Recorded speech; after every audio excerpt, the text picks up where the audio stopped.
capítulo 1, dos versículos 1 ao 7. Diz o seguinte: Paulo, Silvano e Timóteo, a igreja dos Tessalonicenses, em Deus Pai e no Senhor Jesus Cristo. A vocês graça e paz da parte de Deus e do nosso Senhor Jesus Cristo. Sempre damos graças a Deus por todos vocês, mencionando-os em nossas orações. Lembramos continuamente diante de nosso Deus e Pai o que vocês têm demonstrado, o trabalho que resulta da fé, o esforço motivado pelo amor e a perseverança proveniente da esperança em nosso Senhor Jesus Cristo. Sabemos, irmãos amados de Deus, que Ele nos escolheu porque o nosso Evangelho não chegou a vocês somente em palavra, mas também no poder do Espírito Santo e em plena convicção. Vocês sabem como procedemos entre vocês em seu favor. De fato, vocês se tornaram nossos imitadores e no Senhor, pois apesar de muito sofrimento, receberam a palavra com alegria que vem do Espírito Santo.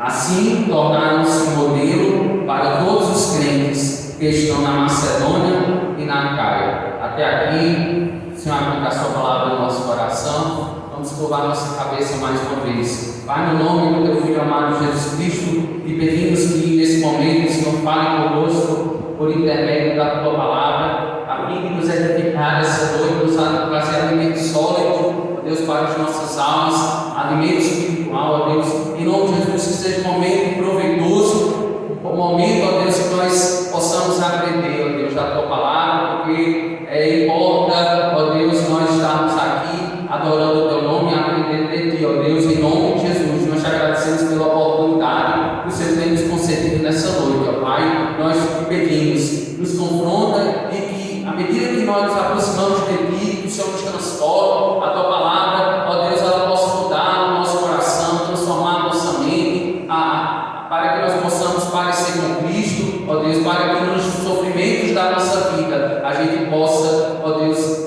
te bendizer e honrar o teu nome, ó Pai. Em nome de Jesus, nós te pedimos e te agradecemos pela oportunidade. Em nome de Jesus. Amém. Meus amados irmãos, diante desse texto, diante dessa carta que fala tanto aos nossos corações, nós entendemos que foi o apóstolo Paulo que escreveu essa carta, Ele foi um dos escritores. Nós abrimos em 1 Tessalonicenses capítulo 1 e capítulo 2, versículo 18, a gente vai ver uma indicação que foi o apóstolo Paulo que escreveu essa carta. E Paulo, ele escreveu em 1 Tessalonicenses enquanto estava em Corinto. Então ele estava na companhia de Silvano. Silvano, o nome latino de Silvano é Silas, e também estava na companhia de Timóteo. Então, por exemplo, vamos abrir as nossas Bíblias. Alguém pegou aí a referência Atos dos Apóstolos, capítulo 18, versículo 5. Por favor, esteja lendo. Depois que Silas e Timóteo chegaram na Macedônia, Paulo se dedicou exclusivamente à pregação, testemunhando a Deus que Jesus era o Cristo. Então, qual foi a pregação de Paulo? Qual foi o teor da pregação de Paulo? Jesus Cristo é o Senhor. Então, Paulo pregava Cristo, e esse já pregava Cristo, morreu pelos nossos pecados, mas que ressuscitou ao terceiro dia. Porque Paulo disse que se Cristo morresse e não ressuscitasse, vã seria a nossa fé. E a primeira carta que o apóstolo Paulo escreveu foi aos Gálatas, a igreja na Galácia, e em seguida ele escreveu 1ª e 2ª Tessalonicenses entre os anos 50 e 51. Então, dentro desse contexto, nós estamos dentro desse contexto, meados do ano 50 e 51 depois de Cristo, nós observamos que Paulo ele fez algumas viagens missionárias. Então, a primeira viagem de Paulo foi entre os anos 46 e 48, anunciando o Evangelho em Chipre, na Panfilha, na Pisídia e em Licaônia. Licaônia, né? Então a gente vê esse relato em Atos dos Apóstolos, capítulo 13 e capítulo 14. Então, se os irmãos observem aqui, essa linha aqui, ó, nós observamos aqui a linha amarela, aqui nós temos a ida do apóstolo Paulo, né? Percorrendo essas regiões, né? Por exemplo, Antioquia, Pafos, Perges. Então ele fez esse trajeto aqui, e aí a volta do apóstolo Paulo, né, se percorreu daqui e voltou para Antioquia. Isso entre os anos 46 e 48 depois de Cristo. Então, em relação à segunda viagem de Paulo, e é assim a gente está refletindo, né? É o contexto histórico dessa carta aos Tessalonicenses. Foi entre os anos 49 e 52 da era cristã, nessa segunda viagem missionária, e em Atos capítulo 15, dos versículos 36, né? Capítulo 18, né? Versículo 22. Nessa viagem, acompanhado por Silas, aí nós temos Silvano. Então, o nome latino para Silvano é Silas, né? Paulo organiza as comunidades de Filipos, Tessalônica, Bereia, Atenas e Corinto. O que foi as viagens de Paulo, as viagens missionárias de Paulo? Paulo ele era um pregador itinerante da palavra de Deus. Ele era um plantador de igrejas. Então, Paulo passava tempo numa cidade, plantava uma igreja, treinava uma liderança, presbíteros, deixava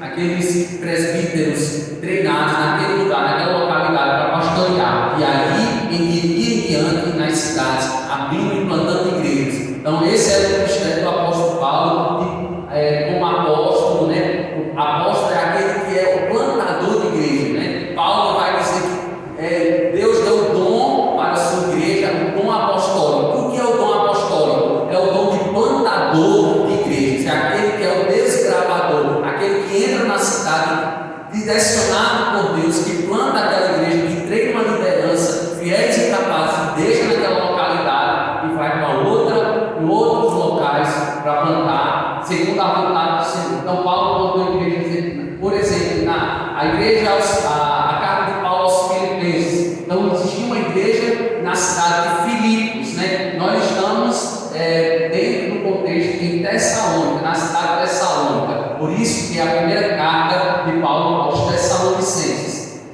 Então, aqui nós temos o mapa, né, dessa viagem, a linha amarela aqui, a linha roxa, a azulada, né, a volta de Paulo, né, como a gente tem nesse trajeto aqui. Então, eu trouxe essa imagem mais para ilustrar, né, o caminho que Paulo ele percorreu, 49 a 52 depois de Cristo. Interessante, né, que era a viagem, muitas vezes ele andou a pé, né, fez o trajeto todo a pé muitas vezes, mas também utilizando animais, né.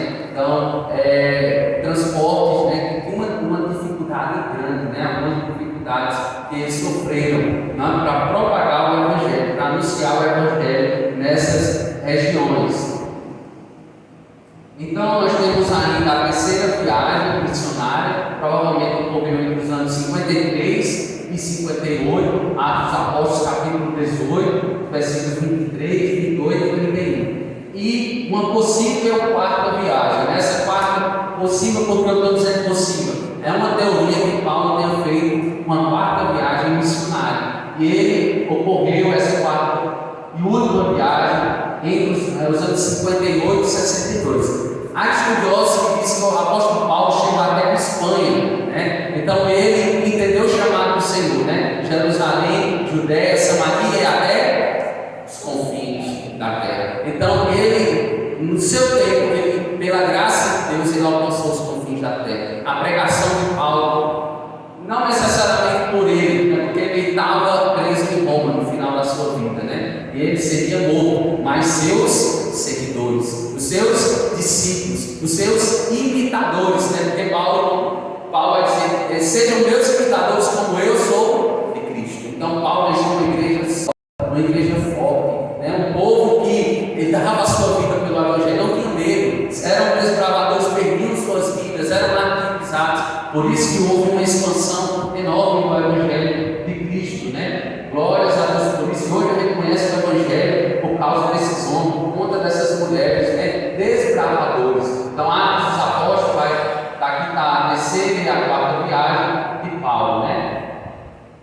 Então, sem impedimento algum, porque por mais que eles fossem açoitados, por mais que eles fossem presos, né, encarcerados, mas eles entendiam que estavam fazendo a missão de Deus. Então, nada os impedia, né, porque Deus é quem estava com eles. Amém, irmãos? Eles confiavam no Deus da missão. Então, em Atos dos Apóstolos, capítulo 28, 31, nós temos esse relato, né?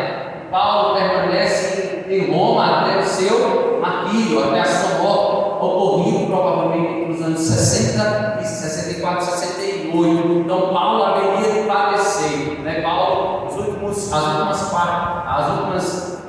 quatro cartas, né, que ele escreveu foram da prisão, né? Efésios, Filipenses, Colossenses e teve uma outra, Filemon, se eu não me engano. Então, foram essas quatro cartas que ele escreveu à luz da prisão, meus amados irmãos. Mas Paulo, ele sabia, né, que vale a pena, né, sofrer pela causa do Evangelho de Cristo. Glórias a Deus por isso. E diante desse contexto, nós podemos refletir nessa noite quais são os atributos de uma igreja exemplar. Quais os atributos de uma igreja exemplar, né?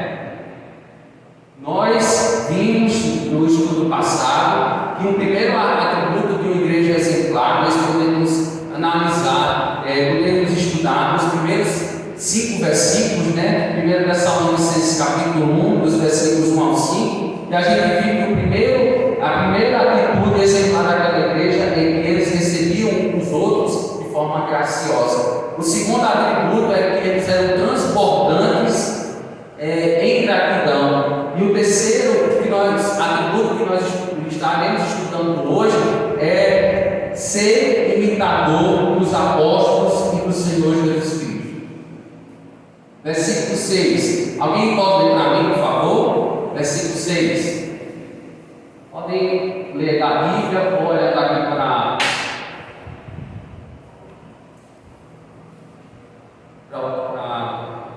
a projeção, né?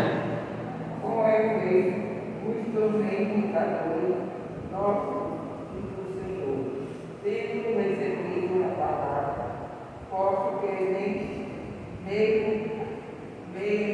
tribulação, com a alegria do Espírito. Então, algo que me chama a atenção nesse versículo 6, de fato, vocês se tornaram o quê? Vamos lá? Nossos imitadores e do Senhor. Quem é esse Senhor aqui que está falando? É o mesmo que recebeu o nome do próprio Senhor no Antigo Testamento, né? O justo e o santo. Está se referindo ao Senhor Jesus Cristo, né? Apesar de muito sofrimento, receberam o quê? A palavra com alegria, que vem da onde? Do Espírito Santo, a terceira pessoa da Trindade. Então, para que a gente observe esse contexto ainda, por que Paulo se referiu que eles continuassem sendo imitadores deles e do Senhor Jesus Cristo. Então nós observamos aqui que a princípio devemos ter em mente uma coisa, né? E que a maioria dos membros da igreja de Tessalônica havia se convertido da idolatria. Alguém pode ler para mim o verso 9? A gente vai ver que Deus, de forma visível, salvou aquele povo e eles deixaram o quê? Com isso? Os seus ídolos. Vamos lá, versículo 9. Pois ele mesmo, tocante a nós, colocando pela repreensão, teve o nosso ingresso no vosso meio, e como deixamos fui converter-se a Deus para servir a Deus. Isso é lindo, né? Deixar os ídolos para servir a quem? O Deus vivo e verdadeiro. Isso é um sinal visível de uma conversão genuína, né? Quando nós deixamos nossos ídolos e agora servimos mais não a nós mesmos, mas não a qualquer outra pessoa, mas não a qualquer situação ou situação dessa vida, mas ao Deus vivo e verdadeiro. Glórias a Deus por isso. E para darmos eu quero dar um exemplo disso, né? Nós temos um campo em Pernambuco, né? E E começou assim o trabalho. Se chama Ibimirim, né? Ibimirim, onde nós temos uma igreja do Betel, uma congregação do Betel, e teve um momento de um avanço evangelístico naquele lugar. A gente sabe que o interior, né? Grande parte do interior de Pernambuco, né? A grande parte, a predominantemente da igreja católica apostólica romana, né? E nós temos pessoas que vivem na cegueira espiritual, né? Adorando não somente falsos ídolos, né? Como a gente sabe, colocando a sua esperança, a sua expectativa de vida, ou adorando, ou venerando, né? Por exemplo, a Maria, né? A mãe de Jesus, e a outros santos. Então a gente está dentro desse contexto.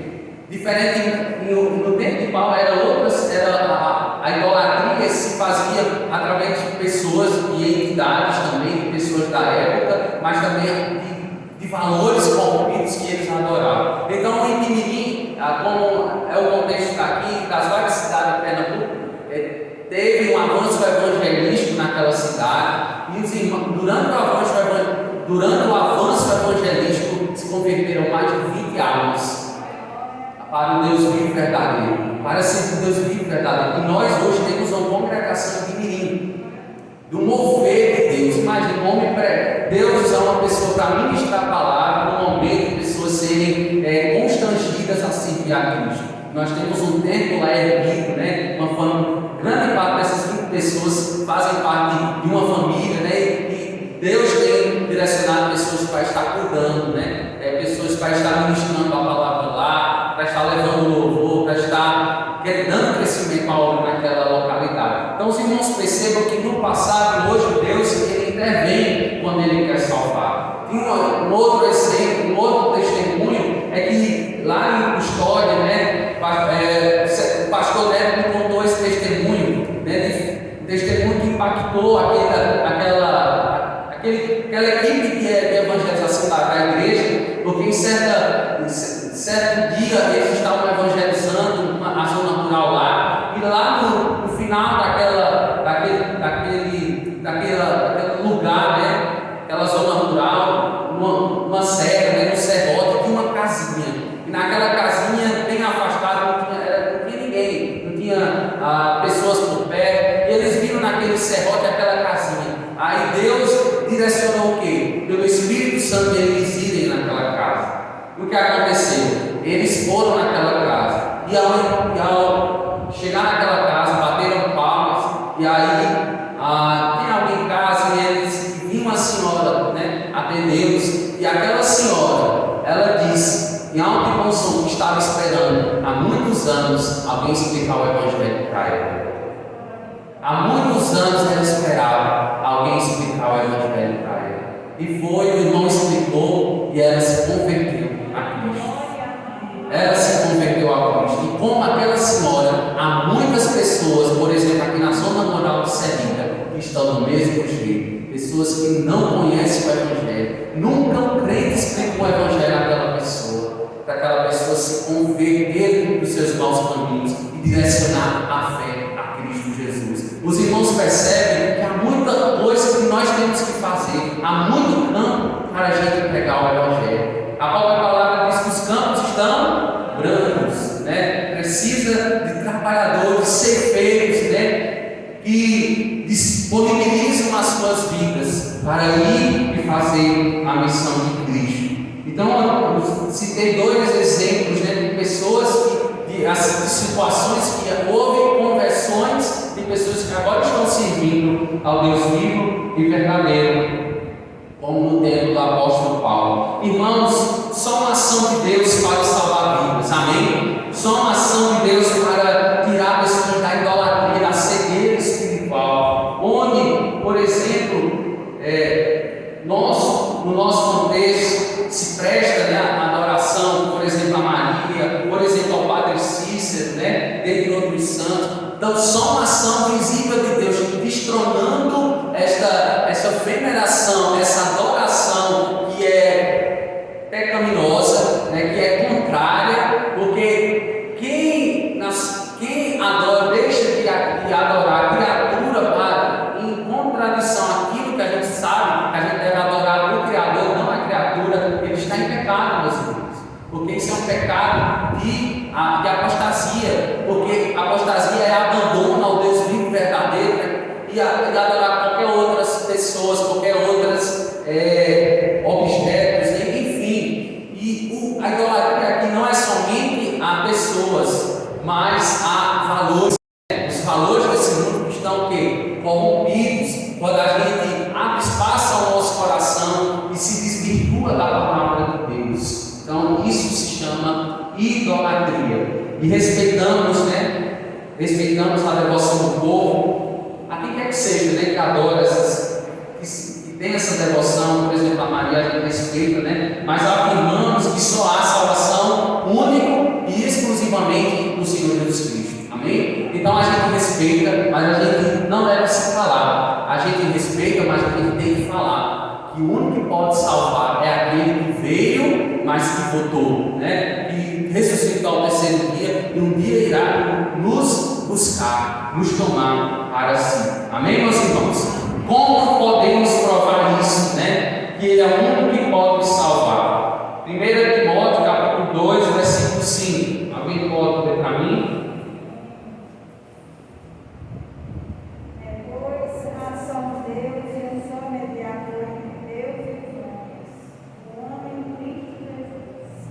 Então, o único mediador, o único que pode gostar da ilustração, né, da conexão, é aquele que você, por exemplo, Wi-Fi hoje, né, a gente conecta o celular, o computador. Então, observe que o Wi-Fi é esse elemento de conexão de dados móveis, né? Então, Cristo é a pessoa que nos conecta a Deus, Ele nos liga a Deus, Ele intercede por nós. Como o Espírito Santo, o Espírito Santo, de forma que ele se aplica à igreja, é a terceira pessoa da Trindade que está agindo na igreja, né? Nós temos a segunda pessoa da Trindade, a Cristo, que ele foi exaltado à destra de Deus Pai para também interceder por sua noiva, por sua igreja. Então nós temos aqui que Paulo, ele aqui nessa carta a Timóteo, ele é bem incisivo, ele demonstra isso, né, que há só um mediador. Não existe dois mediadores, né? Jesus e Maria, somente um nos representará diante de Deus, o Senhor Jesus Cristo. Tem um filme chamado Alto da Compadecida. Alguém assistiu esse filme? Quase todos, né? Eu também assisti. Então, no filme retrata o quê? A mediação de Maria, né? De forma, muitas vezes, de forma cômica, né? De forma humorística, né? Mas isso ali é fictício, não é uma realidade.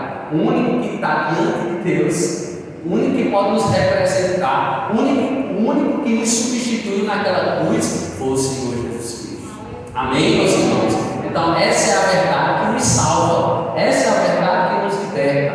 Então, é Ele o único que pode ser o nosso mediador, né, entre Deus e os homens. E Paulo queria expressar sua alegria pela firmeza deles, porque eles haviam se convertido dos seus ídolos, dos seus falsos ídolos, bem como Paulo queria encorajar aquela comunidade em meio ao sofrimento, instruí-los no caminho da santidade, porque quanto mais nós nos santificamos, mais nós prestamos louvor ao Deus único e verdadeiro e deixamos todas as outras coisas que de alguma forma podem nos desvirtuar ou nos causar desvio de fé para nós deixamos de lado tudo isso. E como o escritor aos Hebreus ele vai dizer, não olhando para a direita nem para a esquerda, mas para o autor e consumador da nossa fé. Então, em firmeza, firmemente, né, a gente tem que olhar para o nosso Cristo de forma firme, de forma constante.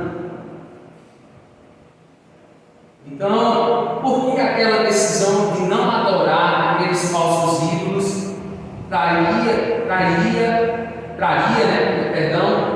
perseguição certamente, mas importa obedecermos a Deus do que aos homens, porque a adoração ao Cristo no tempo, né, do apóstolo Paulo, na segunda viagem, essas 3 viagens, seria o quê? Os cristãos seriam perseguidos até a morte, porque o César Domiciano, outro imperador, eles queriam o quê? Que eles adorassem eles, não a Cristo. E uma pessoa dizer que adorava a Cristo, ele estava dizendo que eu adoro esse rei, um rei chamado Cristo. Então era o quê? Era uma pena de morte você dizer que adorava Cristo naquele tempo, porque os imperadores, eles decretavam, eles promulgavam editos, e aquelas pessoas elas tinham o quê? Que se dobrar, que se ajoelhar elas. E os irmãos, eles não faziam isso. Eles preferiam o quê? Como Nero, né? Nero colocava, tinha um lugar que ele colocava feras, leões, ursos, e jogava e colocava os cristãos presos, e eles abriam as celas dos cristãos que iam para aquela arena, e eram o quê? Totalmente destroçados, né? Aquelas feras rasgavam as pessoas no meio, porque não envergonharam a Deus, não negaram, não blasfemaram o nome de Deus, mas hoje o quê? Estão à destra de Deus Pai, né? Estão com os santos, né? Estão na presença de Cristo, né? Aquele que está à destra de Deus Pai. Então, importa obedecer a Deus o quê? Aos homens, que nós possamos perseverar, porque tem se levantado no nosso meio tantos falsos ídolos, tem se levantado no nosso meio tantas coisas abomináveis diante de Deus, e pessoas estão o quê? Se enveredando, caindo, se desviando da fé, mas nós não somos aqueles que retrocedem, mas aqueles que avançam. Então, que nós possamos avançar. Porém, como a gente sabe, muitos têm retrocedido, infelizmente. Muitos escolhem adorar os seus ídolos de estimação. Quais são os ídolos de estimação? O sexo ilícito, o poder, a política, o dinheiro, quem sabe a informação. Então são essas as coisas que têm cegado o entendimento do ser humano, né? Tem sido uma barreira para que as pessoas elas não adorem Deus vivo e verdadeiro.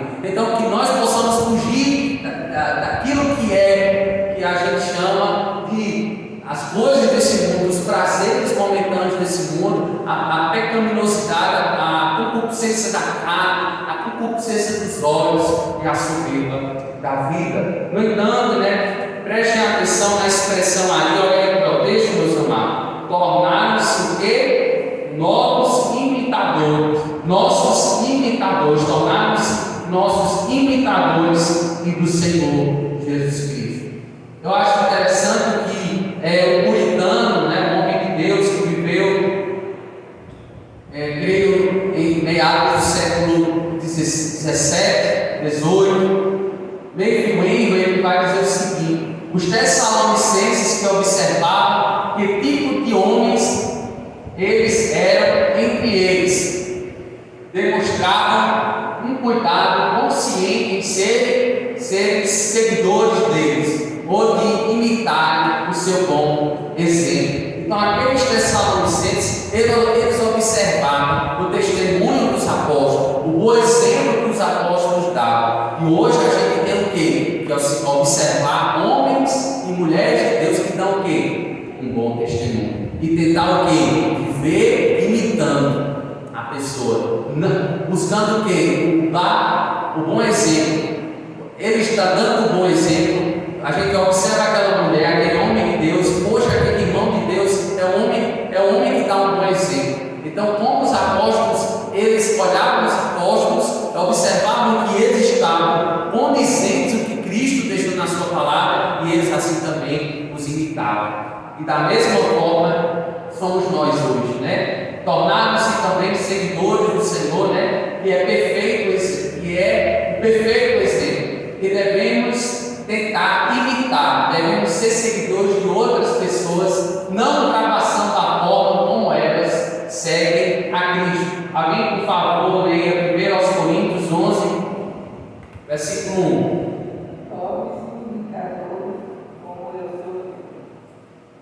Então, Paulo foi o único homem, né, das Escrituras Sagradas que teve e declarou isso: sejam meus imitadores como eu sou de Cristo.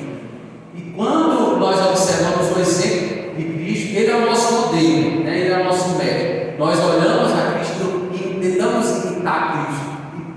e a gente vê os bons exemplos, né, de homens na antiga aliança, na nova aliança, e hoje em dia, hoje há servos também tementes a Deus. Amém, irmãos?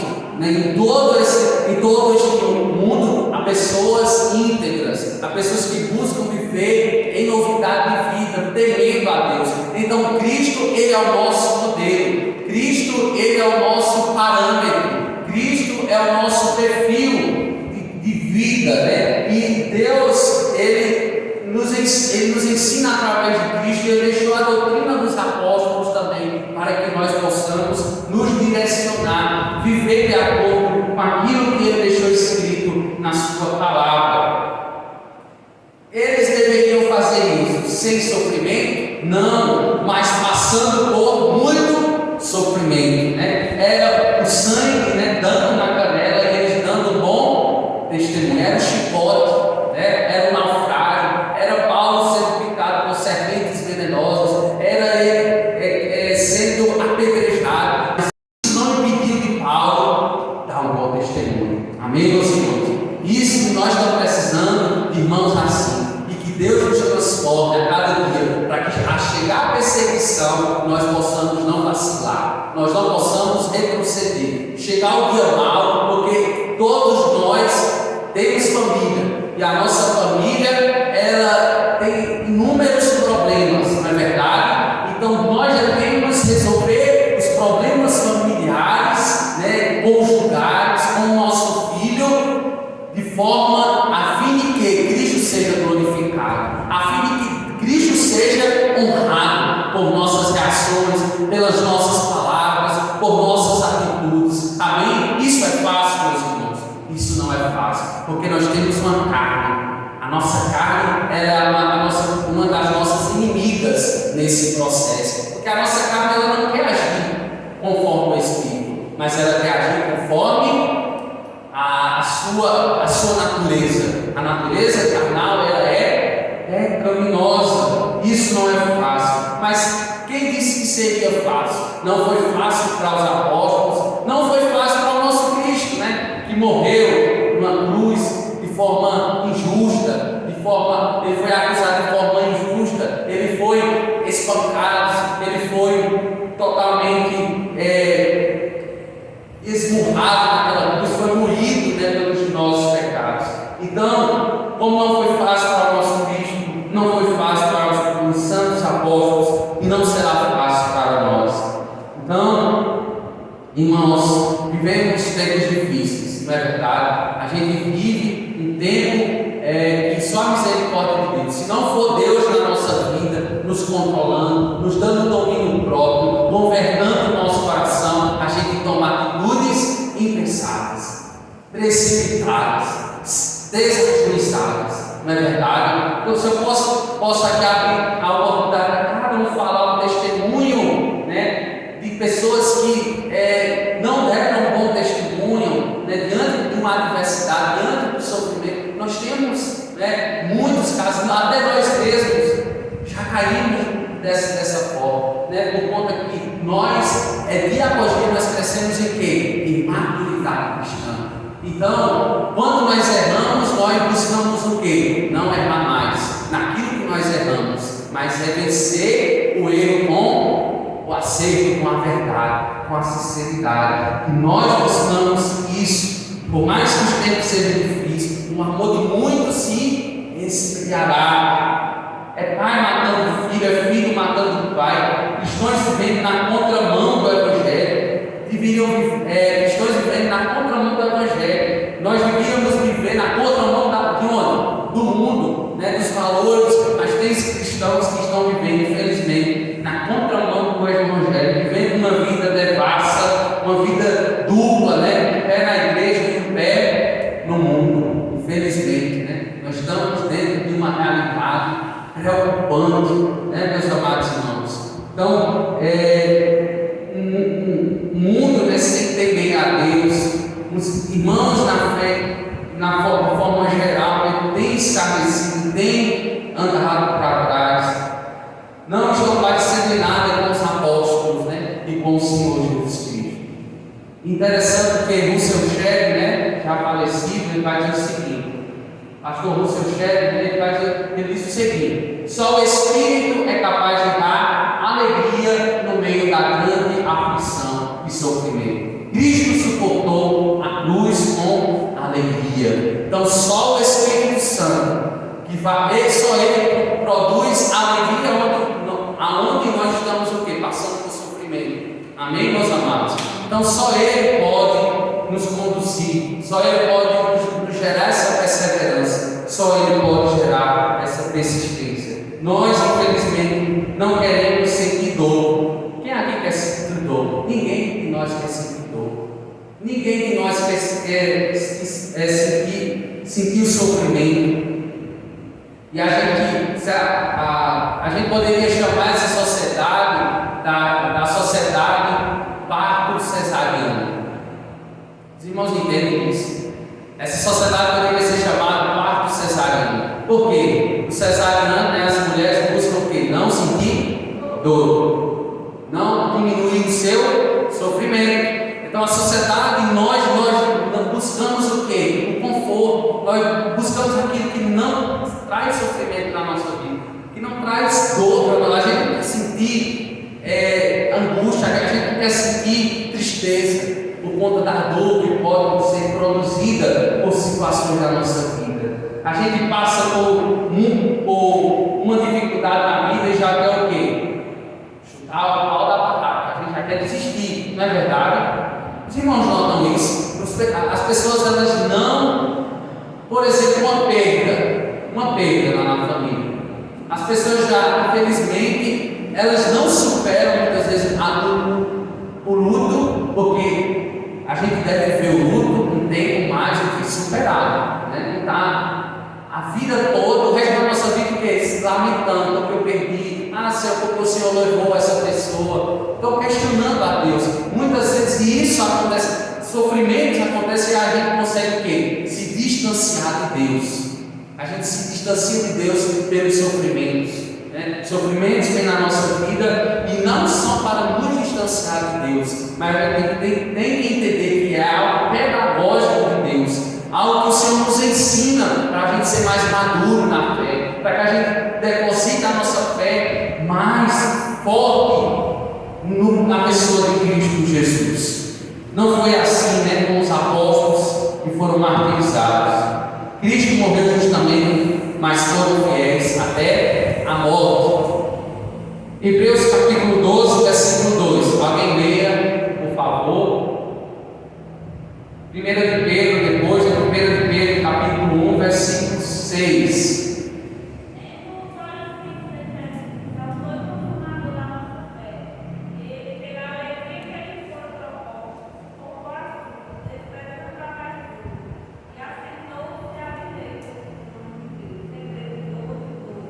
Amém. 1 de Pedro 1, 6. Isso vocês exultam, ainda que agora, por um pouco de tempo, devam ser entristecidos por todo tipo de provação, mesmo não tendo visto, vocês o amam. E apesar de não verem agora, creem nele e exultam com alegria invisível e gloriosa. Glórias a Deus. No momento passando por tribulações, mas nós temos o testemunho, vemos o testemunho de Cristo, e pelo amor que Ele nos amou primeiro, nós também um dia gozaremos de um profundo gozo celestial, sem sofrimento, na glória do porvir. 1 de Pedro 4, 13.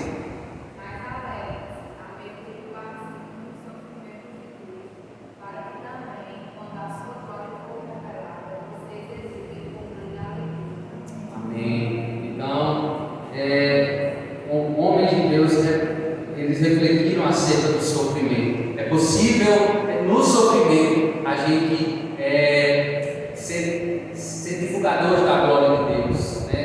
Sermos pessoas que honram a Deus através do nosso testemunho. Paulo disse no versículo 7, né, o seguinte, interessante, né? E assim tornaram-se o quê? Modelos para todos os crentes que estão na Macedônia e na Acaia. Então foi além da região onde eles estavam. testemunho daqueles crentes, eles percorreram por toda a Macedônia e chegaram a Caia.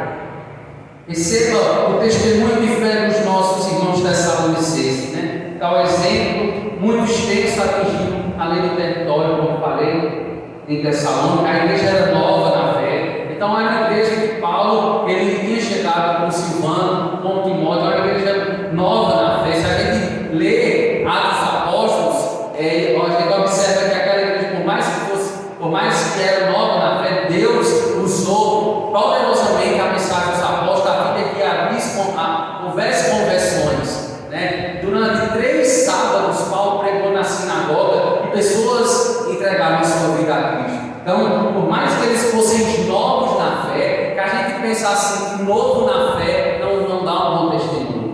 A gente pode até pensar isso, mas o novo na fé ele é capaz de dar um bom testemunho. Amém? De ser uma pessoa modelo, de ser uma pessoa exemplar. Amém? Então a gente observa aqui pessoas novas na fé dando o quê? Um bom exemplo, sendo modelos, né, para aquelas comunidades, para aquela localidade. A igreja aqui ela estava crescendo e ela estava vivendo as marcas de Cristo no seu vivenciário, até entre os pés de toda a Macedônia e além, né, em Acaia. Isso nos envergonha muitas vezes, meus irmãos, pois muitas vezes não conseguimos nem impactar as vidas na nossa rua, onde a gente mora. Por que isso nos envergonha? Porque aqueles irmãos, eles conseguiram impactar vidas até distante da sua cidade, em outras localidades. E muitos irmãos na fé não conseguem o quê? Dar um bom testemunho até na sua própria rua.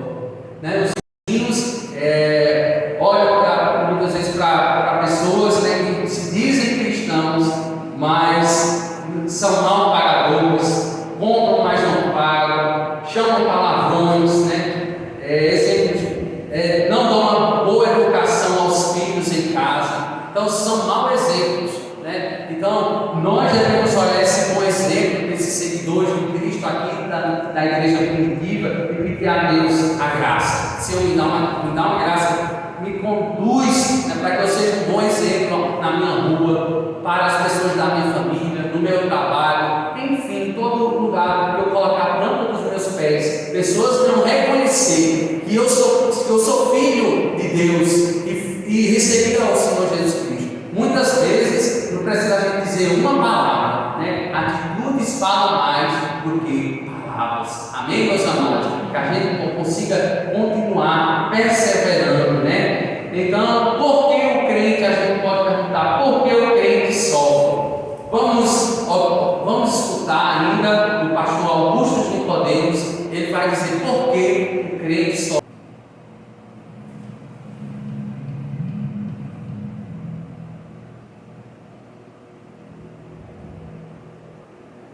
A primeira orientação que Pedro dá aqui aos seus leitores sobre como enfrentar o sofrimento é não estranhar o sofrimento quando o sofrimento chegar. Amados, não estranheis o fogo ardente que surge no meio de vós, destinado a provar-vos como se alguma coisa extraordinária nos estivesse acontecendo. O que Pedro está dizendo aqui é isso. O sofrimento da vida do cristão não é nada extraordinário.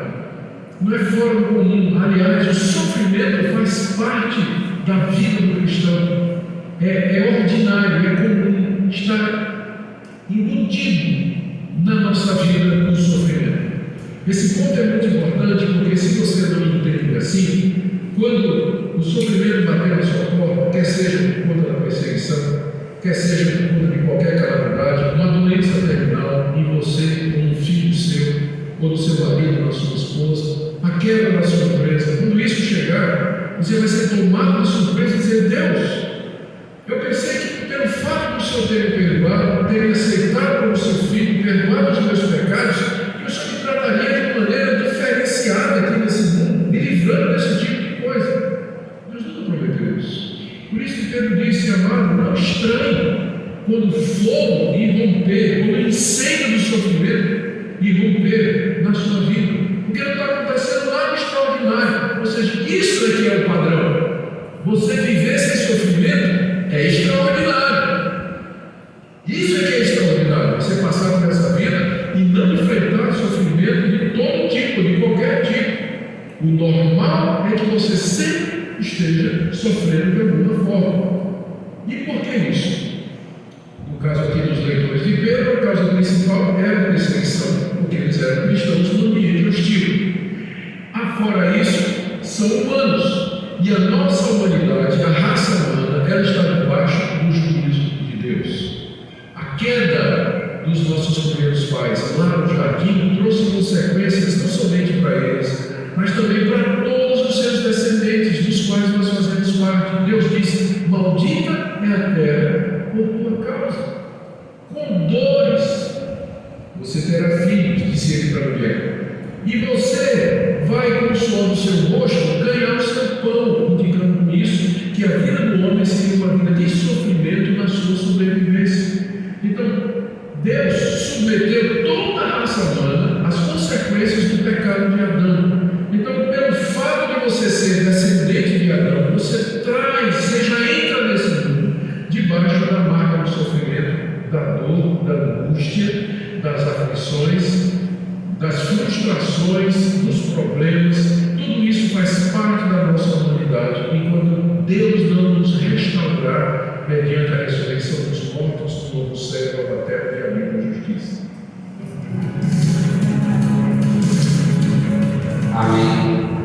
Então, era essa luz que vocês esperavam. Um dos propósitos dessa carta é o anelo, o desejo da segunda volta de Cristo Jesus. Então, é na segunda volta de Cristo Jesus que não haverá mais sofrimento, né? Não haverá mais pecado. Mas enquanto estamos aqui, como o pastor Augusto falou, de forma ordinária, nós, desde quando nascemos, abrimos nossos olhos para este mundo, já sofremos no leito, na cama onde nós estamos. E isso vai ser por toda a nossa vida. E o extraordinário é que a gente não sofre, né? De forma comum e natural a gente vai sofrer. O extraordinário, aquilo que é sobrenatural, extraordinário, fantástico, é que aquilo que a gente vai dizer que a gente não vai sofrer, mas de forma normal, natural, ordinária, como ele falou, a gente vai sofrer de forma comum e natural. Amém, meus irmãos? Mas como ele falou, os discípulos aqui de Cristo, os apóstolos, eles sofreram aqui de forma natural e especificamente também pelas perseguições. Nós somos perseguidos hoje por intermédio de quê? De ideologias. Ideologia são valores que estão distorcidos da palavra de Deus e o mundo quer que o quê? Que a gente engula de goela abaixo. Que a gente se alimente desses valores, que a gente coadune, se associe, faça uma parceria com aquilo que Deus abomina na sua palavra. Então a gente é perseguido dessa forma, porque o mundo quer que a gente faça essa parceria com ele, mas a gente quer o quê? Quebrar esta parceria. Importa obedecer a Deus do que aos homens. Amém? Que Deus nos ajude, que Deus nos